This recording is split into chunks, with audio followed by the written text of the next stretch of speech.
तर भारत पाकिस्तान संघर्षाच्या पार्श्वभूमीवर साईंच्या शिर्डीतून सुद्धा एक मोठी बातमी आहे। साई मंदिराची सुरक्षा आता वाढवली गेलेली आहे। आता मंदिरात हार, फुलं आणि प्रसाद न्यायला बंदी घातलेली आहे। साई मंदिर परिसराची सातत्याने तपासणी सुद्धा केली जाणार असल्याची माहिती समजते।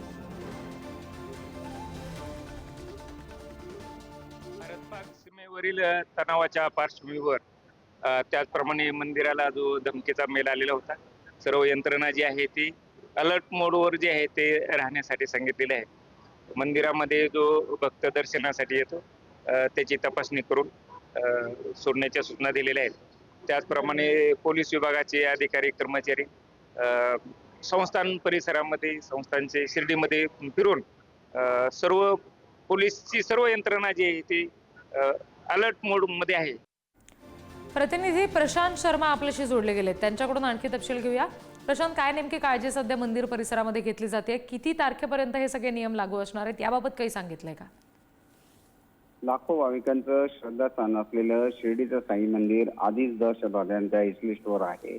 त्यामुळे मंदिराची सुरक्षा व्यवस्था वेळोवेळी वाढवण्यात येते। सध्या जी भारत पाकिस्तानच्या युद्धाची पार्श्वभूमी आहे त्या पार्श्वभूमीवर साई मंदिराची सुरक्षा व्यवस्था जी आहे ती अधिक कडक करण्यात आलेली आहे।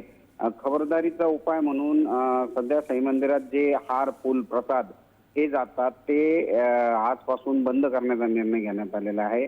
या पुढे जोपर्यंत पुढचा निर्णय होत नाही, जोपर्यंत परिस्थिती निवळत नाही, केंद्र शासनाचे आणि जिल्हा प्रशासनाचे आदेश येत नाही, तोपर्यंत हा निर्णय लागू असणार असल्याचं काही संस्थांकडून सांगण्यात आलेलं आहे। साईबाबा मंदिरात तसं बघितलं तर मोठ्या प्रमाणात 1,500च्या वर जे आहे सुरक्षा रक्षक आहे, त्यांच्याकडून सुरक्षेची काळजी घेतली जाते। आवश्यकता पडल्यास आणखीनही सुरक्षा व्यवस्था वाढवण्याची साईबाबा संस्थांची तयारी आहे। मात्र सध्या तरी साईबाबा मंदिरात जाणारे जे हार, फुल, प्रसाद आहे त्यावर बंदी घालण्यात आलेली आहे आणि मोबाईलही मंदिरात नेण्याचा मज्जाव करण्यात आलेला आहे। जी, धन्यवाद सगळ्या तपशिलांसाठी प्रशांत।